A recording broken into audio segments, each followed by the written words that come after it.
Hello everyone, welcome to adventure classes. आज हम लोग यहाँ से स्टार्ट करेंगे क्लास 10th का चैप्टर नंबर 7, जो कि है कंट्रोल एंड कोऑर्डिनेशन। बहुत इंपॉर्टेंट चैप्टर है, वीडियो को लास्ट तक जरूर देखें। कौन कौन से हार्मोन होते हैं प्लांट में, कौन सा हार्मोन किसके लिए जिम्मेदार होता है, इन सब के बारे में आज हम लोग जानकारी लेंगे। और कंट्रोल एंड कोऑर्डिनेशन का जो हमारा बेसिक इंट्रोडक्शन है उसके बारे में भी जानेंगे। वीडियो को लास्ट तक जरूर देखें। अगर वीडियो पसंद आए तो लाइक शेयर सब्सक्राइब करना ना भूलें। तो चलिए स्टार्ट करते हैं कंट्रोल एंड कोऑर्डिनेशन। जैसे मान के चलो, अगर आपने कोई भी टेस्टी भोजन देखा, टेस्टी फूड देखा अचानक से, तो क्या होगा, सलाइवा क्या होगा, अपने आप मुंह में आ जाता है, देखा होगा। या मान के चलो आपने किसी को हर्ट किया, तो हर्ट करने पे इस तरह की फीलिंग्स आएंगी, या तो सैड होगा या फिर चिल्लाओगे, आप लोग क्राई, रोगे। अगर मान के चलो आप कोल्ड फील कर रहे हैं, तो कंडीशन इस तरह से बनेगी, there is something inside our body which is controlling our body and our emotions. मतलब जो भी हमारे बॉडी के अंदर हो रहा है वो कैसे कंट्रोल हो रहा है, या हमारे इमोशंस कैसे कंट्रोल हो रहे हैं। तो यही सब हमारा कंट्रोल एंड कोऑर्डिनेशन है। और इसी के बारे में हम एक दो पॉइंट और आगे देख लेते हैं, कौन कौन से हैं। जैसे मानो, what is controlling emotion inside our body. हमारी बॉडी के अंदर कैसे कंट्रोल हो रहा है, कौन कंट्रोल कर रहा है इमोशंस को।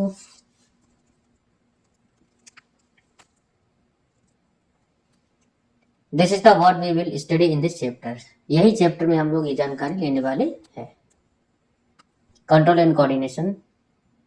जैसे मान के चलो, हमारा जो पूरा लाइफ है वो किससे कंसिस्ट होता है, लिविंग ऑर्गेनिज्म से। सबको मालूम है लाइफ जो है लिविंग ऑर्गेनिज्म, और जो लिविंग ऑर्गेनिज्म है वो कैसे मिलकर बना है वो भी हम लोगों को मालूम है। सबसे छोटी यूनिट होती है सेल, उससे सेल के बाद क्या होता है, टिश्यू। सेल से टिश्यू बनते हैं, टिश्यू से क्या बनता है, ऑर्गन, और ऑर्गन से बनता है ऑर्गन सिस्टम। ठीक है, तो ये पूरा का पूरा जैसे मान के चलो, टिश्यू, टिश्यू से क्या बने, ऑर्गन, ऑर्गन से ऑर्गन सिस्टम, मतलब पूरा ऑर्गन बन के तैयार हो गया। तो ये ब्रेन है, ये भी ऑर्गन है, ऑर्गन सिस्टम है। लंग्स है, ये भी ऑर्गन है। हार्ट है, ये भी ऑर्गन है। स्टमक, ये भी ऑर्गन। इंटेस्टाइन, ये भी ऑर्गन। तो ये सारे के सारे क्या है, हमारे ऑर्गन है। ठीक है, इनका कहने की कोई पर्पज होगा। जैसे ये बना ऑर्गन सिस्टम, जैसे डाइजेस्टिव सिस्टम। ठीक है, अब पूरे के जितने भी हमारे पास ऑर्गन सिस्टम है उनको सबको मिला के क्या बनेगा, ऑर्गेनिज्म बनेगा। But how this organism function, ये किस तरह से फंक्शन करता है ऑर्गेनिज्म। इमेजिन करिए कि जंगल में कोई भी एक लड़का है, ठीक है, कोई लड़का है, और उसकी हार्ट बीट जो है, उसके जो लंग्स हैं और हार्ट बीट है, वो नॉर्मल कंडीशन ये है, and all his body system are working properly. अब पूरा का पूरा बॉडी जो है प्रॉपर तरह से काम कर रहा है। सडनली ही सी ए लाइन, अचानक से उसके सामने एक शेर आता है, और आने के बाद क्या है, a line is stimulus for him, और लाइन इसके लिए क्या बनेगा, स्टिमुलस बनेगा।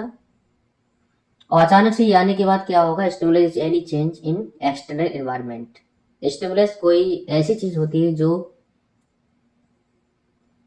Any change in the external environment, जिसकी वजह से क्या है, हमारे अंदर फीलिंग्स, इमोशंस वगैरह आते हैं, जो हम ही अब लोग ने पढ़ा था। ठीक है, यहाँ पे to this stimulus his body react. अब इसकी बॉडी क्या होगा, ये स्टिमुलस को देख के, शेर को देख के ये क्या होगा, लड़का थोड़ा बहुत रिएक्ट करेगा। और रिएक्ट कैसे करेगा, तो उसका जो लंग्स है, हार्ट बीट है, वो तेज हो जाएगी, जल्दी जल्दी ब्रीदिंग रेट बढ़ जाएगा, उसका इंक्रीज हो जाएगा, हार्ट बीट बढ़ गई। ठीक है, तो यहाँ पर जो but this happen in a control manner, लेकिन ये कंट्रोल मैनर में ही होगा, ये नहीं है कि बहुत ज़्यादा स्पीड हो जाए। ठीक है, तो कंट्रोल मैनर में होगा, अपने आप कंट्रोल कर सकते हैं। तो that is it is systematically regulated according to this stimulus. तो स्टिमुलस के अकॉर्डिंग क्या होता है, अपने आप को सिस्टमेटिक तरीके से मैनेज कर लेते हैं, कंट्रोल कर लेते हैं, रेगुलेट कर लेते हैं, ठीक है। So control refer to the systematic regulation of various activities. तो जितनी वेरियस एक्टिविटी है उसको सिस्टमेटिक रेगुलेट करना, सिस्टमेटिक तरीके से रेगुलेट करना, यही हमारा क्या बनेगा, कंट्रोल, ठीक है। Now this has happened because the eye send a message to the brain. अब ये हुआ कैसे, क्योंकि यहाँ पर जो भी मैसेज है वो आपके द्वारा कहाँ पहुंचा, ब्रेन में पहुंचा, और ब्रेन ने एकदम इंफॉर्मेशन क्या दी इसको, हार्ट को, टू द बीट फास्टर। और उसके बाद क्या है, हार्ट की जो बीट है वो फास्ट हो गई, and the legs to start running. उसके बाद क्या है, वो दौड़ना स्टार्ट हो गया, ठीक है। उसके बाद ये भाग गया। This is called as coordination. तो कंट्रोल और कोऑर्डिनेशन क्या है, तो कंट्रोल का मतलब ये कि अपने आप को किस तरह से हम कंट्रोल करें, रेगुलेट करें, और कोऑर्डिनेशन का मतलब है उसके साथ हम किस तरह से खेल खेलें, ठीक है। Coordination mean orderly execution of all activities, सारी एक्टिविटीज को क्या करें, एग्जीक्यूट करें, स्टेप बाय स्टेप इम्प्लीमेंटेशन, ठीक है। तो यहाँ पर हम लोगों ने देखा, तो शेर को देख के ये लड़का भाग गया, वही क्या हो। So now for meticulous functioning of an organism, there has to be perfect coordination among different system or organ and various stimuli from their surrounding। तो यहाँ पर क्या है, कंट्रोल अच्छे से होना चाहिए। जैसे मान के चलो कोई भी स्टिमुलस को हम देखें, कोई हमारे लिए स्टिमुलाई बने, तो किस तरह से हम उसके प्रति रिएक्ट करें, वो हमारा बनेगा क्या, कोऑर्डिनेशन। चलो हमारे पास स्टिमुलस क्या है, हीट है। तो जैसे स्टिमुलस हमारे पास हीट है, तो सनलाइट है, तो सनलाइट पड़ी, तो सनलाइट पड़ने से क्या रिस्पॉन्स हमारा आया, क्या, ये पसीना निकलने लगा।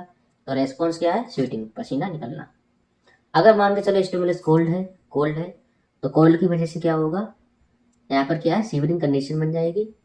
अगर मान के चलो, तो यहाँ पर स्टिमुलस क्या है, stimulus any change in the external environment and all organism should respond to stimulus.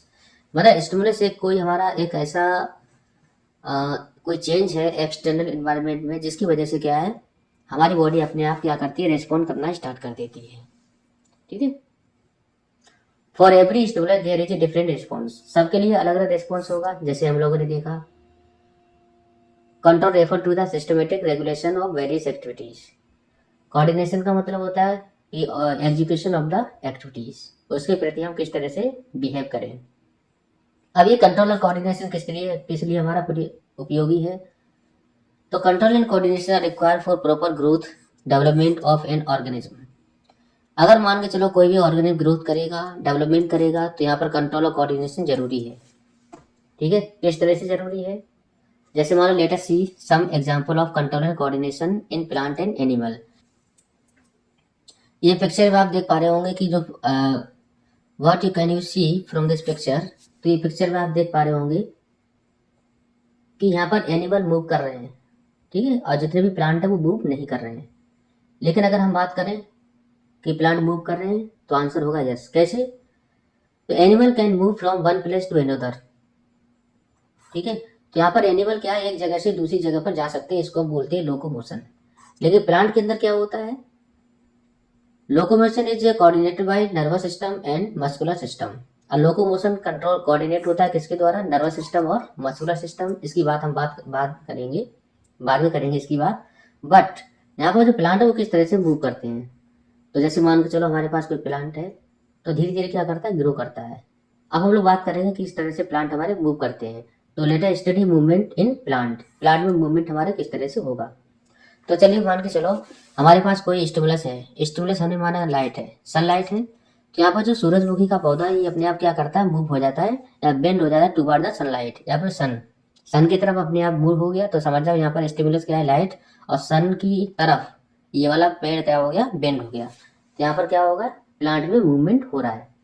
इसी तरह से यहाँ पर क्या है, हमारे पास दे रखा है कोई पौधा है, और इसको जैसे हमने टच किया तो उसकी पत्तियां क्या कर दी, फोल्ड कर ली, ठीक है, टच करने पे। तो यहाँ पर स्टिमुलस क्या बना, टच, ठीक है। और जैसे मान के चलो यहाँ जर्मिनेशन हो रहा है धीरे धीरे, तो ये भी क्या है, ग्रो कर रहा है, मूवमेंट कर रहा है, ठीक है। ग्रोथ। बात करते हैं what cause movement in plant. तो प्लांट में मूवमेंट किस तरह से होता है? Do plant have muscular system and nervous system? नहीं, तो प्लांट के पास कोई भी मस्कुलर सिस्टम या नर्वस सिस्टम नहीं होता है। बट इनके अंदर क्या होता है या किस तरह से कोऑर्डिनेट होते हैं? तो ये कोऑर्डिनेटेड होते हैं किसके द्वारा? हार्मोन के द्वारा। तो जितने भी प्लांट होते हैं उनको जो कोऑर्डिनेट करना होगा किसके द्वारा करेंगे? हार्मोन के द्वारा। तो let us study plant movement. पहले हम प्लांट मूवमेंट के बारे में पढ़ेंगे। Due to external stimulus plant show two type of movement. तो प्लांट जो है वो दो टाइप के मूवमेंट को दिखाते हैं। पहला जो है वो होता है ग्रोथ डिपेंडेंट। ग्रोथ डिपेंडेंट, ठीक है। और दूसरा ग्रोथ डिपेंडेंट का मतलब है movement in is dependent on growth, growth के ऊपर डिपेंड करे। दूसरा जो होता है ग्रोथ इंडिपेंडेंट, जो ग्रोथ के ऊपर डिपेंड ना करे फिर भी जाके मूव करे, जैसे ये छुई हुई है, ठीक है। इसको जैसे टच करते हो क्या है, अपने आप की पत्तियों को फोल्ड कर लेता है। अब ग्रोथ डिपेंडेंट क्या होते हैं और ग्रोथ इंडिपेंडेंट क्या होते हैं? तो both of these movement are coordinated by hormone. चाहे वो ग्रोथ डिपेंडेंट हो चाहे ग्रोथ इंडिपेंडेंट प्लांट हो, वो दोनों के दोनों हमारे कोऑर्डिनेटेड होंगे किसके द्वारा? हार्मोन्स के द्वारा। पहले हम लोग बात करेंगे growth dependent. Certain movement of plant that do not result in their growth are growth independent movement। तो ग्रोथ इंडिपेंडेंट मूवमेंट वो होंगे जो हमारे उसकी ग्रोथ के ऊपर डिपेंड नहीं करें। When we touch the leaves of mimosa, जैसे हम क्या करते हैं मिमोसा के लीव्स को टच करते हैं तो ये क्या करता है, अपने आप की पत्तियों को फोल्ड कर लेता है, ठीक है। तो जैसे ये पत्तियां हैं इसको जरा टच करो तो ये मूव कर क्या कर लिए, फोल्ड कर लिए। Can you see any movement? Yes. क्या इसके अलावा कोई मूवमेंट दिख रहा है? Can you see any growth? तो यहाँ पर कोई ग्रोथ नहीं हो रही है। So this is perfect example of growth independent movement. तो ये हमारा ग्रोथ इंडिपेंडेंट का एक एग्जाम्पल है। In this the movement is in the response to stimulus to touch. यहाँ पर जो स्टिमुलस बना वो क्या बनेगा? टच बनेगा। This movement is called seismonastic movement. क्या हुआ? Seismonastic movement. ग्रोथ इंडिपेंडेंट हमारे बात करते हैं हम, वही चल रहा है। Let us see how does this happen. ये कैसे होता है? जैसे मान के चलो, as we know movement in plant are brought about by hormone in response to change occur in its surrounding. तो यहाँ पर कोई केमिकल होगा जिसकी वजह से, हार्मोन होगा जिसकी वजह से क्या है, वो अपना रेस्पॉन्स या कोऑर्डिनेट करेगा। When we touch the leaf of mimosa, जैसे हमने क्या करा, मिमोसा की लीव्स को टच किया, plant the hormone are release. तो यहाँ पर क्या है, हार्मोन्स रिलीज हुए और रिलीज होने के बाद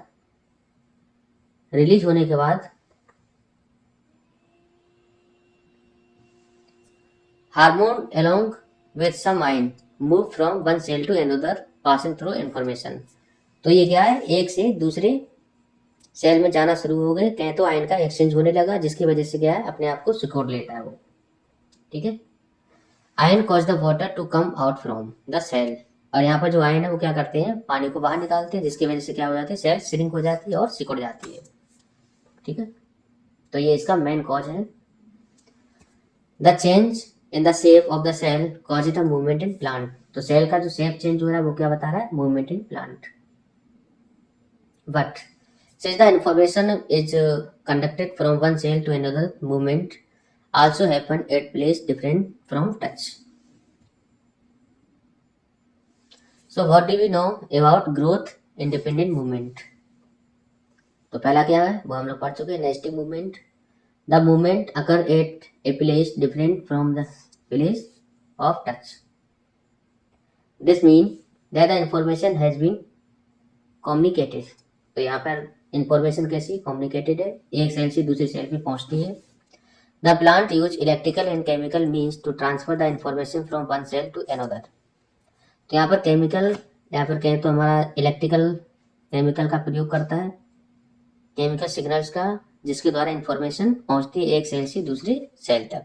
लेकिन इसके पास कोई भी नर्वस सिस्टम और वो नहीं होता है, ठीक है।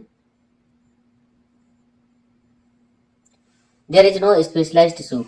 Present for conduction of information, मतलब इंफॉर्मेशन को कंडक्ट कराने के लिए किसी प्रकार का यहाँ पर कोई टिश्यू नहीं होता है। द सेल इधर स्वेल, या तो यहाँ पर सेल स्वेल करेगी या फिर श्रिंक करेगी and change their shape to cause movement in plant, और शेप को क्या करेगा, चेंज करेगा। ठीक है, तो यहाँ पर ये था सारी जानकारी। कुछ हमारे एग्जाम्पल हैं जो दिखाते हैं क्या, ग्रोथ इंडिपेंडेंट मूवमेंट, जैसे लोटस ब्लूमिंग। ठीक है, तो शुरुआत में क्या है, जैसे सनलाइट निकली तो क्या है, अपने आप को क्या कर लिया, खिला लिया है, मतलब ब्लूमिंग। ठीक है, तो यहाँ पर स्टिमुलस क्या बना, सनलाइट, रेस्पॉन्स क्या आया, open the morning, in the morning, तो सुबह के टाइम क्या है, ये खिल गया। ट्यूबरोज होता है, ट्यूबरोज जैसे मान के चलो हमारे पास है, तो यहाँ पर जैसे सनलाइट पड़ी तो वैसे क्या है, ये ओपन हो गई, रात के टाइम होती है ओपन। तो स्टिमुलस क्या होता है, एब्सेंस ऑफ लाइट, तो लाइट की जब एब्सेंस रहेगा तब जाके ये खिलेगा। ठीक है, रेस्पॉन्स क्या होगा, tuberose open at night. Drosera क्या होता है, यहाँ पर जो स्टिमुलस है, जैसे मान के चलो कोई भी स्टिमुलस आया, इस टच ऑफ एन इंसेक्ट, जैसे इंसेक्ट यहाँ पर कोई आया तो ये क्या करता है, a response to insectivorous plant like Drosera curl inward to trap the insect, और जो भी इंसेक्ट है उसको क्या कर लेता है, अपने आप मतलब ट्रैप कर लेता है। ठीक है, इंसेक्ट ईटिंग प्लांट होता है ये। वेनस फ्लाई ट्रैप होता है, Venus fly trap look and smell like a flower to the insect, तो यहाँ पर क्या है, ये इंसेक्ट को अपनी तरफ क्या करता है, इस तरह से वो बांध के रख लेता है। ठीक है, तो यहाँ पर जो रेस्पॉन्स होगा, stimulus is touch of an insect to the trigger hair, in response Venus fly trap shut and digest the insect, और ये क्या करता है, वेनस टाइपलेट इसको डाइजेस्ट कर लेता है इंसेक्ट को। फ्रूट ऑफ बाल्समम, तो यहाँ पर जो फ्रूट है बाल्सम का, वो क्या होता है, जैसे ही आया टच में, स्टिमुलस क्या है, टच, वैसे क्या है, ये एकदम बिखर जाता है। इन रेस्पॉन्स एक्सप्लोजिव फ्रूट और balsam plant burst open at appropriate time to scatter the seed, तो यहाँ पर सीड एकदम से। अब हम लोग बात करेंगे ग्रोथ डिपेंडेंट मूवमेंट की। तो what is growth dependent movement, क्या होता है, तो मूवमेंट और growth of any part of plant in response to external stimulus is called growth dependent movement या ट्रोफिज्म। तो यहाँ पर जैसे ही वो प्लांट का कोई भी पार्ट क्या करे, ग्रो करे, ग्रोथ करे, तो उसे हम बोलेंगे ग्रोथ डिपेंडेंट मूवमेंट या फिर ट्रोफिज्म। तो who show growth dependent movement, कौन दिखाता है, तो movement in A seedling is a always growth dependent. तो जैसे मान लो जर्मिनेशन होता है, तो यहाँ पर क्या है, ये सीडलिंग सबसे पहले क्या है, धीरे धीरे क्या है, छोटा सा पौधा, उसके बाद धीरे धीरे बड़ा पौधा होता है। Movement of growth of any part of the plant in response to external stimulus is called growth dependent, ये हम लोग पढ़ चुके हैं। Plants of 4 type of tropism, यहाँ पर 4 तरह के ट्रोपिज्म होते हैं। पहला होता है फोटोट्रोपिज्म, फोटो का मतलब होता है लाइट, तो यहाँ पर जो ट्रोपिज्म होगा, मूवमेंट होगा, वो सनलाइट की तरफ होगा। कीमोट्रोपिज्म का मतलब होता है मूवमेंट टुवर्ड केमिकल, केमिकल की तरफ। ग्रेविट्रोपिज्म का मतलब होता है मूवमेंट टुवर्ड ग्रेविटी।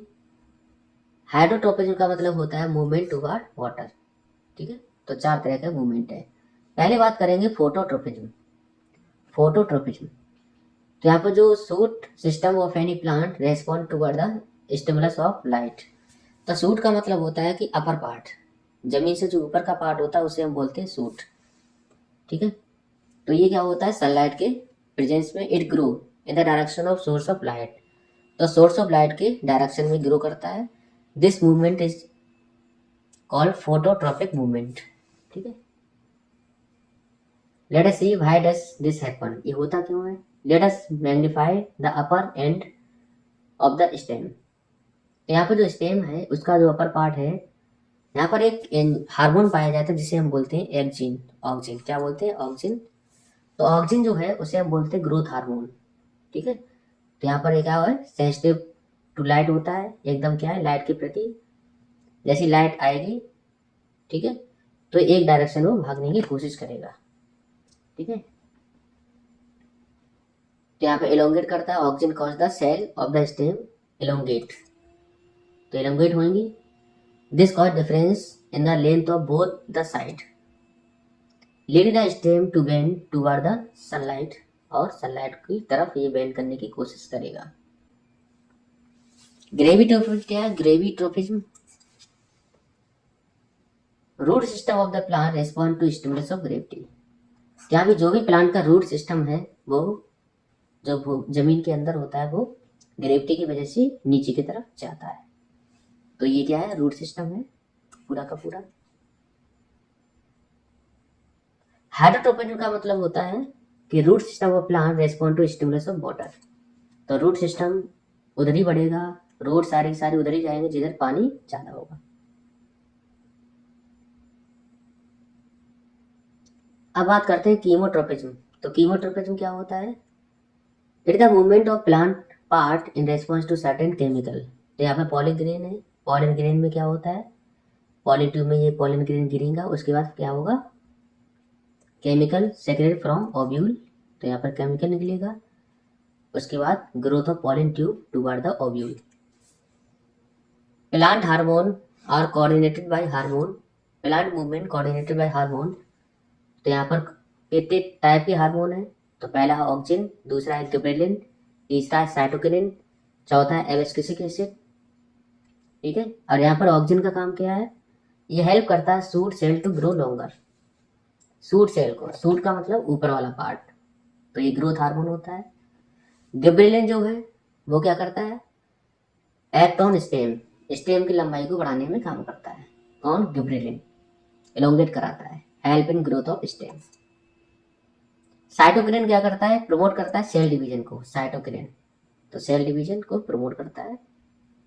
ठीक है, एक सेल से दो, दो से चार, इस तरह से। एब्सिक्सिक एसिड क्या करता है? जो ग्रोथ है उसको क्या करता है? रोकता है। बिल्डिंग ऑफ लीव, और पत्तियां हैं जो झड़ती हैं, तो इस तरह से पत्तियां झड़ेंगी। Can you recall the role of all the plant hormone? तो एक बार हम देख लेते हैं प्लांट हार्मोन। ऑक्सिन क्या करता है? जो सूट है उसको ग्रो कराता है। गिबरेलिन स्टेम का ग्रोथ कराता है। साइटोकिनिन प्रमोट करता है सेल डिवीजन को। एब्सिक्सिक एसिड ग्रोथ को रोकता है और पत्तियों को गिराता है। Are all hormone promote growth? तो यहाँ पर क्या चारों सारे के सारे हमारे हार्मोन ग्रोथ हार्मोन है? नहीं। कौन सा छोड़ के? एब्सिक्सिक एसिड को छोड़ के। ठीक है, तो ये शुरुआत के तीन क्या होंगे? ग्रोथ हार्मोन होंगे, और ये वाला ग्रोथ हार्मोन नहीं होगा, ये ग्रोथ को रोकता है। इससे पहले वाले लेक्चर में हम लोग देख चुके हैं कि प्लांट में किस तरह से कंट्रोल एंड कोऑर्डिनेशन होता है, और कौन कौन से हार्मोन होते हैं। कौन सा हार्मोन ग्रोथ हार्मोन के नाम से जाना जाता है, कौन सा हार्मोन ग्रोथ को रोकने का काम करता है। ये सारी चीजें हम लोगों ने देखी। और देखा हम लोगों ने मूवमेंट, कि मूवमेंट कितने तरह से होते हैं प्लांट में। एक होता है ग्रोथ डिपेंडेंट, एक होता है ग्रोथ इंडिपेंडेंट। ग्रोथ डिपेंडेंट में अगर बात करें तो हमारे जो हार्मोन हमने बताए थे वो, और ग्रोथ इंडिपेंडेंट में जो होगा तो उसमें हम लोगों ने बात कर ली थी। जैसे हो गया स्टिमुलस टच है तो वहां पर मूवमेंट हुआ था। ठीक है, तो जियोट्रोपिज्म, कीमोट्रोपिज्म, फोटोट्रोपिज्म, हाइड्रोट्रोपिज्म, ये सारी सारी जानकारी हम लोगों ने ले ली। अगर पिछला वाला लेक्चर आप लोगों ने नहीं देखा है उसको भी जाके देख लें। और ये वाले लेक्चर में हम केवल और केवल ह्यूमन बीइंग की बात करेंगे। जैसे ब्रेन है तो ब्रेन के कितने पार्ट हैं, किस तरह से हमारा कोऑर्डिनेशन होता है, किस तरह से बॉडी मेंटेन करती है, कौन सा फंक्शन ब्रेन का पार्ट, कौन सा फंक्शन ब्रेन का कौन सा पार्ट कंट्रोल करता है, ये सारी तमाम बात हम ये वाले लेक्चर में करेंगे। तो बने रहिए हमारे साथ। अगर आप लोगों ने पिछला लेक्चर नहीं देखा तो उसको भी देखें। चलिए स्टार्ट करते हैं। अगर बात करें तो जो हमारा ह्यूमन का जो कंट्रोल एंड कोऑर्डिनेशन है वो दो पार्ट में डिवाइडेड है। दो पार्ट है, एक है नर्वस कंट्रोल, दूसरा है chemical control. Let us first, सबसे पहले हम लोग जानेंगे क्या nervous control. Human nervous system consist of brain. Human का जो नर्वस सिस्टम है ब्रेन, स्पाइनल कॉर्ड, नर्व्स से मिलकर बना है नर्वस सिस्टम। ये हमारा एक सिस्टम होता है जो कि कंट्रोल करता है सारी एक्टिविटीज को, जितनी बॉडी की एक्टिविटीज है वो सब एक्टिविटीज को कंट्रोल करता है। नर्वस सिस्टम को हमने तीन पार्ट में डिवाइड कर रखा है। कौन कौन से पार्ट हैं? एक है सेंट्रल नर्वस सिस्टम सीएनएस, दूसरा है पेरिफेरल नर्वस सिस्टम पीएनएस, और तीसरा है ऑटोनॉमिक नर्वस सिस्टम एएनएस। सबसे पहले हम लोग बात करेंगे सेंट्रल नर्वस सिस्टम सीएनएस के बारे में। ये किनसे मिलकर बना होता है? तो ये जो है वो ब्रेन और स्पाइनल कॉर्ड से मिलकर बना होता है। इसका काम क्या होता है? ये रेगुलेट करता है सारी एक्टिविटीज को, जितनी बॉडी की सारी एक्टिविटीज है उनको मैनेज करेगा। पेरिफेरल नर्व सिस्टम किसका बना होता है? तो जो भी all the nerve present in the periphery of the body, body के पेरिफेरी में जितनी नर्व प्रेजेंट है वो सारा का सारा पेरिफेरल नर्व सिस्टम होगा। It is a network of nerve spread through out the body. तो जितने भी नर्व है या नेटवर्क है नर्व का, वो पूरी बॉडी में जो फैला होता है उसी को हम पीएनएस बोलेंगे। Body connecting all part of the body to the central nervous system, और ये सारी के सारे नर्व को सीएनएस से कनेक्ट कराता है। ऑटोनॉमिक नर्वस सिस्टम किसका मिलकर बना होता है? तो nerve which are present in the involuntary organ like heart, stomach और लंग्स। तो ऐसी नर्व जो प्रेजेंट हो कहाँ? कुछ हमारे इनवॉलेंट्री ऑर्गन होते हैं, जैसे हार्ट है, स्टमक है, लंग्स है। इनमें क्या होगा? ऑटोनॉमिक नर्व्स, जैसे हार्ट हो गया, स्टमक है, लंग्स है। अब यहाँ पर बात आती है नर्व क्या है। तो नर्व एक टिश्यू है जो कि सेल से मिलकर बना होता है, और जो सेल होता है उसको हम बोलते हैं न्यूरॉन। क्या बोलते हैं? न्यूरॉन या फिर नर्व सेल। तो नर्व टिश्यू एक हमारे सेल से मिलकर बना होता है, बहुत सारी सेल से मिलकर बना होता है, जिसको हम बोलते हैं neuron. And supportive cell called neuroglia. Neuroglia are supportive cell which assist neurons in their function। ये न्यूरॉन है, ये न्यूरोग्लिया है। Neuron are specialised cell capable of creating and transmitting electrochemical impulse.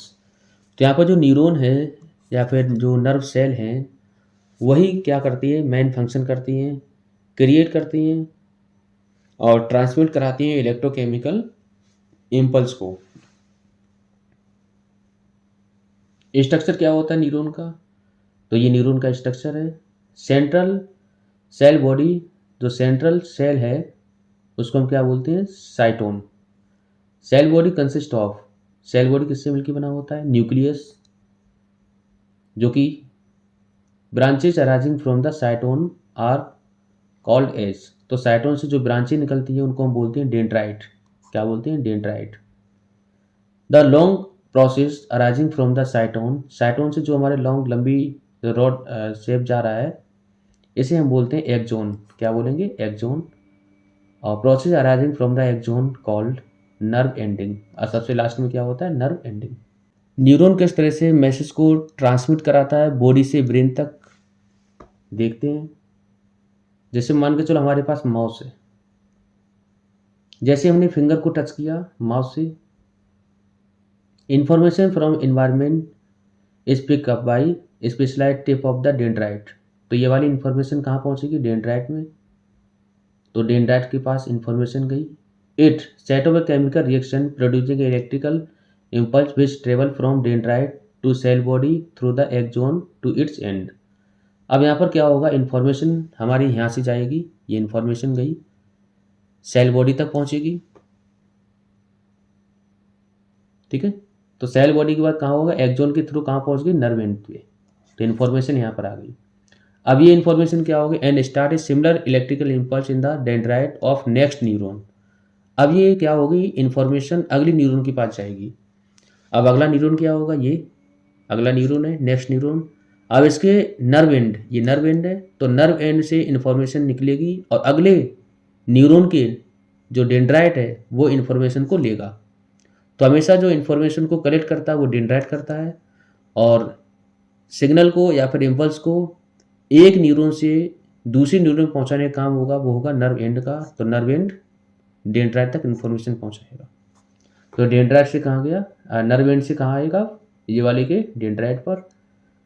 उसके बाद क्या है, एक्सॉन के थ्रू यहाँ पर आ गई मसल के पास and deliver to the muscle cell और ग्लैंड। तो ग्लैंड और मसल के पास आएगी। उसके बाद यहाँ पर कुछ रेस्पॉन्स होगा, what happen in muscle, muscle में क्या हुआ, तो ये chemical are release in the muscle cell from nerve ending. तो नर्व एंडिंग के थ्रू क्या होगी, यहाँ पे केमिकल रिलीज हो गया, जिसकी वजह से ये क्या हो रही, muscle cell possess special kind of protein, they bring change in their shape and shorten the muscle, और मसल को शॉर्टन कर दिया, जिसकी वजह से क्या है एकदम, hence the muscle shorten and click happen, तो यहाँ पर क्लिक अपने आप हो गया। टाइप ऑफ नर्व, नर्व कितने प्रकार की होती है, nerve which conduct impulse from the sense organ to the brain are called spinal cord. जो भी नर्व जो कंडक्ट करे इम्पल्स को सेंस ऑर्गन से ब्रेन तक और स्पाइनल कॉर्ड को, उसे हम बोलते हैं एफरेंट नर्व। एफरेंट नर्व का मतलब ये है कि इंफॉर्मेशन को ब्रेन तक या स्पाइनल कॉर्ड तक पहुंचाए। The nerve which conduct impulse from brain and spinal cord to the effector organ. तो जो इफेक्टर ऑर्गन, जैसे हमने माउस पकड़ा था तो माउस से इंफॉर्मेशन गई कहाँ, ब्रेन और स्पाइनल कॉर्ड तक, तो ये जो बनेगी उसको हम बोलेंगे एफरेंट। अब ब्रेन से कहाँ आई, मसल के पास आई या फिर ग्लैंड के पास आई, तो उसको हम बोलते हैं अफेक्टर, क्या बोलेंगे, या फिर efferent nerve, efferent nerve. Afferent nerve made up of sensory neuron, afferent nerve बनी होती है किससे, सेंसरी न्यूरॉन से, और जो सेंसरी न्यूरॉन, तो अफरेंट नर्व सेंसरी न्यूरॉन, और जो एफरेंट नर्व है वो मिली होती है किससे, मोटर न्यूरॉन से। तो मोटर न्यूरॉन के थ्रू क्या होती है, इंफॉर्मेशन स्पाइनल कॉर्ड ब्रेन से आती है मसल के पास, ठीक है। तो यहाँ मोटर न्यूरॉन है, ये एफरेंट नर्व है। Sensory neuron conduct impulse from sense organ to spinal cord and brain. तो सेंसरी न्यूरॉन का काम क्या है, कंडक्ट कराना इम्पल्स को सेंस ऑर्गन से कहाँ, स्पाइनल कॉर्ड या ब्रेन तक। The integrative function of nervous system perform by decision making associated nerve. Motor neuron conduct impulse from spinal cord and brain to the effector organ like muscle. तो यहाँ पर हमने बता दिए, ये कलेक्ट होकर इन्फॉर्मेशन कहाँ आएगी, बाद में मसल के पास आएगी। अब यहाँ पर let us see all three neuron working together, किस तरह से वो इकट्ठी काम करती है। तो जैसे मान के चलो हमारे पास क्या एक पेन है, तो पेन को जैसे क्या किया, स्किन में लगा, लगने के बाद यहाँ होगा impulse move from skin spinal cord and brain through efferent nerve. अब एफरेंट नर्व के थ्रू क्या होगी, सिग्नल पहुंचेंगे कहाँ, ब्रेन और स्पाइनल कॉर्ड तक। उसके बाद ब्रेन यहाँ पर क्या करेगा, द ब्रेन डिसाइड या डिसीजन करेगा, डिसीजन मेकिंग का काम ब्रेन करेगा with the help of association nerve. तो एसोसिएशन नर्व की मदद से क्या करेगा, वहाँ पर डिसीजन मेकिंग होगा। उसके बाद ये जो हमारा होगा, this impulse move from brain and spinal cord to the muscle through. अब ये क्या होगा, एकदम जो सिग्नल है, इम्पल्स है, वो ब्रेन और स्पाइनल कॉर्ड के थ्रू आएगा, एफरेंट नर्व के थ्रू कहाँ पर, मसल तक। सो द मसल कॉन्ट्रैक्ट, और मसल क्या हो जाएंगी, कंट्रैक्ट हो जाएंगी। अब कॉन्ट्रैक्ट होने के बाद and we are able to move the hand, और अपने हाथ को हम हटा सकते हैं, ठीक है। तो ये पूरा का पूरा सिस्टम है, किस तरह से ये न्यूरॉन तीनों हमारी एक साथ काम करती हैं। What would you do when, आप क्या करोगे जब see a motor car coming toward you, जब मोटर कार अचानक से आपके सामने आती है, और when you see something delicious, आप जब डिलीशियस कुछ देखते हो, suddenly you hear a loud noise, जब बहुत तेज आवाज़ आप सुनाई देती है। If a doctor give a jerk on the knee, अचानक से झटका देता है तो क्या होता है। Can we control our reaction during this situation, no. तो ये वाली सिचुएशन में हम अपने आप को कंट्रोल नहीं कर सकते हैं। How can we react in such situation without thinking, तो इनको बिना सोचे किस तरह की सिचुएशन, तो यहाँ पर क्या है, एकदम से बिना सोचे समझे हम कुछ भी कर सकते हैं। तो जैसे मान के चलो, suppose a boy touch a flame, तो जैसे क्या है, फ्लेम को टच किया, जैसे फ्लेम को टच करेगा, suppose a flame, a boy touches a flame, if he think consciously of the flame, then impulse will generate and travel through the sensory neuron to spinal cord and brain and come back through the motor neuron to the affected muscle। तो यहाँ पर क्या होगा, यहाँ पर इस तरह से जाएंगी सारे के सारे इम्पल्स, कहाँ जाएंगे, ब्रेन और स्पाइनल कॉर्ड, उसका पलट के कहाँ जाएंगे, वापस मसल में आ जाएंगे। ठीक है, it will take time and he will get bounded, तो टाइम लगेगा। ठीक है, अगर ऐसे हम सोचेंगे तो the other possible way can be if he does not think about the pain, अगर वो पेन के बारे में ना सोचे, impulse will generate and travel through sensory neuron to spinal cord, तो यहाँ सेंसरी न्यूरॉन से स्पाइनल कॉर्ड के थ्रू यहाँ पर मोटर न्यूरॉन तक सारे के सारे सिग्नल आ जाएंगे। In the spinal cord impulse will move from sensory neuron to motor neuron through inter neuron, hence the action will be complete quickly, तो यहाँ पर क्या है, जल्दी हो जाएगी, जिसे हम बोलते हैं रिफ्लेक्स आर्क। तो nerve from all over the body meeting in a bundle such a connection in a bundle spinal cord where reflex arc are form. तो रिफ्लेक्स आर्क का फॉर्मेशन कब होता है, जब बहुत बड़ी मात्रा में हमारी क्या हो जाए, नर्व हो जाए और इकट्ठी एक बंडल हो जाए। ठीक है, तो बंडल को हम बोलते हैं, नर्व के बंडल को हम क्या बोलते हैं, रिफ्लेक्स आर्क। तो जैसे मान के चलो हम बैठे हैं, पंखा ऊपर लगा हुआ है, तो पंखा गिरने वाला है, तो हम बिना सोचे समझे अपने आप बॉडी हमारी रिएक्ट करने लगती है, हमें क्या करना है। ठीक है, तो यहाँ पर अपने आप रिफ्लेक्स एक्शन होता है, तो यही चीज़ रिफ्लेक्स एक्शन। अब रिफ्लेक्स एक्शन क्या है, तो reflex arc perhaps evolve in an animal because the thinking process of the brain is a bit slow। तो ये केवल और केवल कहाँ पाया जाता है, ब्रेन जो रिफ्लेक्स आर्क है वो ह्यूमन में ही है, क्योंकि ह्यूमन के पास ही सोचने की थोड़ी बहुत क्षमता होती है। In many animal specially lower animal the complex neuron network needed for thinking is not there और इज नॉट वेल डेवलप्ड। तो कुछ में क्या है, ये कुछ एनिमल में होता नहीं है। ठीक है, थिंकिंग सोचने की क्षमता। Hence, the reflex arc have been evolved efficient way of functioning in the absence of the true thought process. However, in spite of the presence of complex neuron network, reflex arc continue to be more efficient for quick response। ठीक है, central nervous system is a delicated structure composed of brain and spinal cord. तो CNS हमने बता दिया brain और spinal cord से मिलकर बना होता है। Now later understood structure of brain. अब ब्रेन के स्ट्रक्चर के बारे में हम लोग जानते हैं। ये ब्रेन है, brain is protected by a bony structure called as cranium या स्कल। तो ये हमारा जो ऊपर का जो स्ट्रक्चर दिखता है जिससे वो ढका हुआ होता है पूरा का पूरा ब्रेन, उसे हम बोलते हैं cranium. Protective membrane called the meninges are present between the soft CNS and bone. तो सीएनएस और बोन के बीच में हमारा वो फ्लूइड होता है जिसे हम बोलते हैं मेनिंग्स। ठीक है, तो brain and spinal cord is protected by vertebral column और बैकबोन। तो ये बैकबोन और बेट्रल कॉलम से क्या होता है, प्रोटेक्टेड होता है। Cavity present in the different part of the brain are known as ventricles. तो कैविटी प्रेजेंट होती है, उसे हम बोलते हैं ventricle. The long cavity of the spinal cord is called central canal. The ventricle central canal are and space between the mening are filled the cerebrospinal fluid। तो एक cerebrospinal fluid होता है CSF जो भरा होता है, जो क्या करता है, झटकों वगैरह को बचाता है। ठीक है, फंक्शन ऑफ CSF लिखा है देखो, nourishment of protection of absorbing mechanical shock. जो भी मैकेनिकल शॉक है उनको क्या करता है, एब्जॉर्ब कर लेता है। Nerves arise from the brain are called as cranial nerve. तो जो भी नर्व है ब्रेन से अराइव होते हैं उसे हम बोलते हैं क्रेनियल नर्व्स। ये क्रेनियल नर्व्स हैं सारी। Nerve arrive from the spinal cord are called spinal nerve. और जो नर्व स्पाइनल कॉर्ड से अराइज होती है उसे हम बोलते हैं स्पाइनल नर्व। ठीक है, तो स्पाइनल नर्व और क्रेनियल नर्व को मिला के हम क्या पढ़ते हैं, पेरिफेरल नर्वस सिस्टम, PNS। ठीक है, peripheral nervous system control voluntary action. तो ये क्या करता है, पेरिफेरल वॉलंटरी एक्शन को कंट्रोल करता है, जैसे रनिंग है, क्लैपिंग है, प्लेइंग है।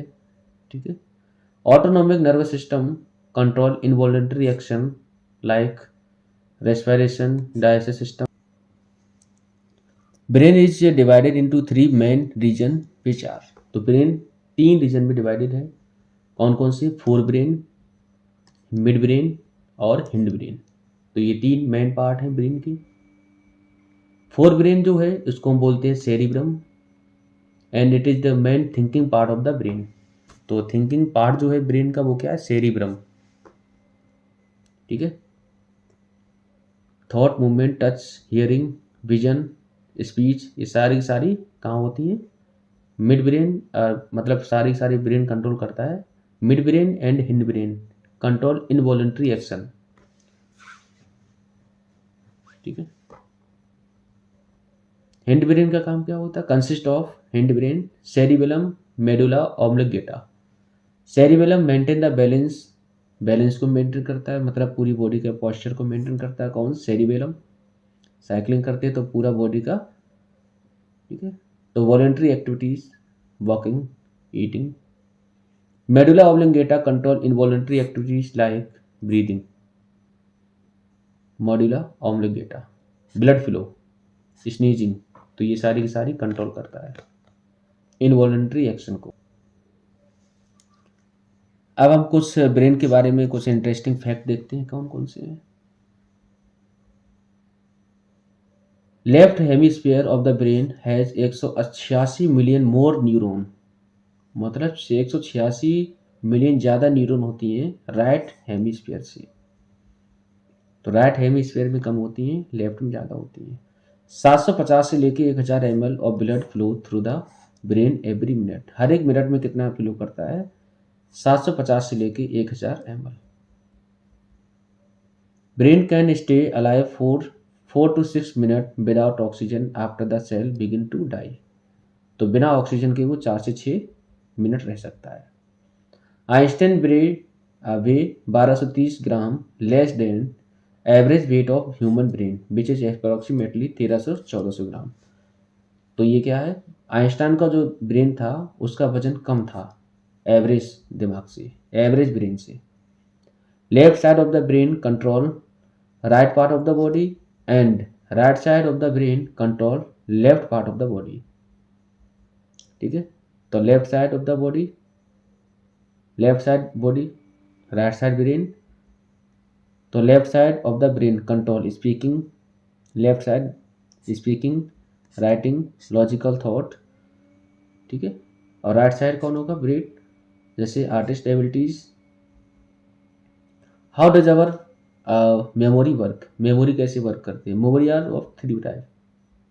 पहला sensory memory, tells us what is happening around us which is called as brief memory.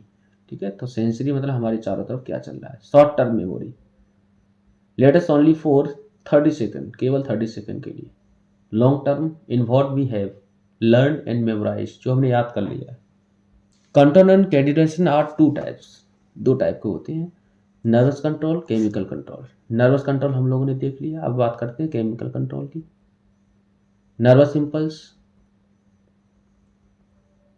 Chemical का मतलब होता है hormones.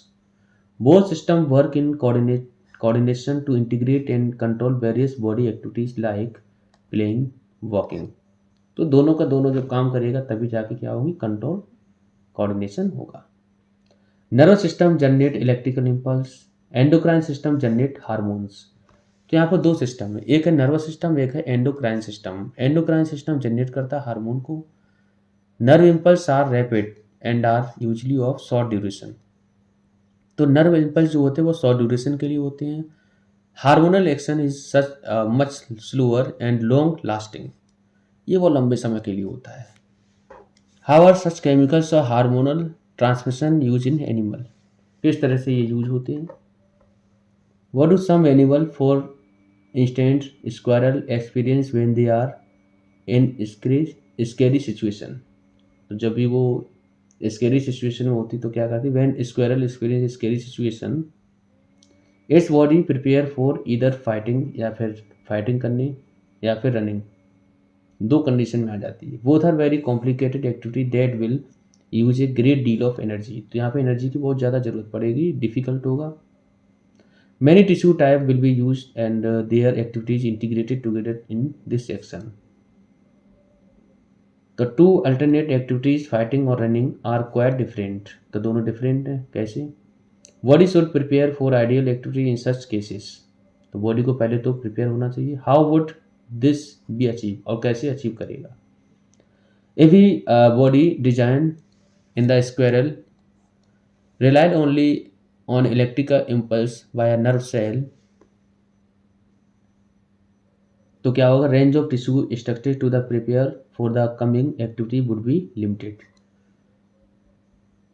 If the body design relied only a chemical impulse by a gland, range of tissue structures to prepare for the coming activity would be limited. If the body design is the squirrel rely both electrical and chemical impulse, electrical chemical impulse दोनों, then signal would each reach all cell of the body and provide the wide ranging change needed। तो यहाँ पर ये कहने की, देखो nervous system अकेला काम नहीं करता है, काम भी नहीं आएगा। नर्वस सिस्टम तुम्हें सिग्नल भेज देगा, बाकी का सारा एनर्जी वगैरह प्रोवाइड कौन कराएगा? उसके लिए होना चाहिए कौन? Endocrine system. केमिकल की जरूरत पड़ती है, हार्मोन की जरूरत पड़ती है।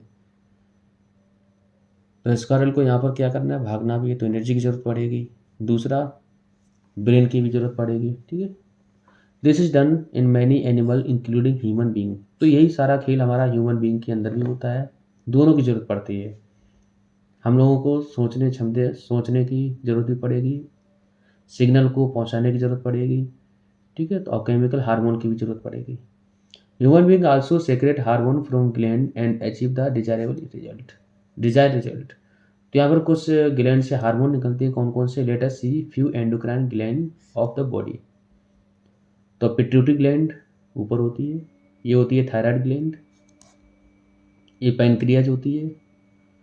एड्रेनल ग्लैंड ये होती है, ये ओवरी होता है, ये टेस्टिस होता है। ठीक है, तो इतनी ग्लैंड होती हैं, आपको ये मस्ट जरूरी है याद करना। Let us see some example to understand how hormone help in coordinating growth को कोऑर्डिनेट करने में किस तरह से वो काम आती हैं। जैसे थायराइड ग्लैंड है, तो ये सेक्रेट करता है किसको? Thyroxine hormone, which regulate control carbohydrate protein and fat metabolism in the body. Break करता है कॉम्प्लेक्स फूड को, सिंपल मॉलिक्यूल और एनर्जी को प्रोवाइड कराता है।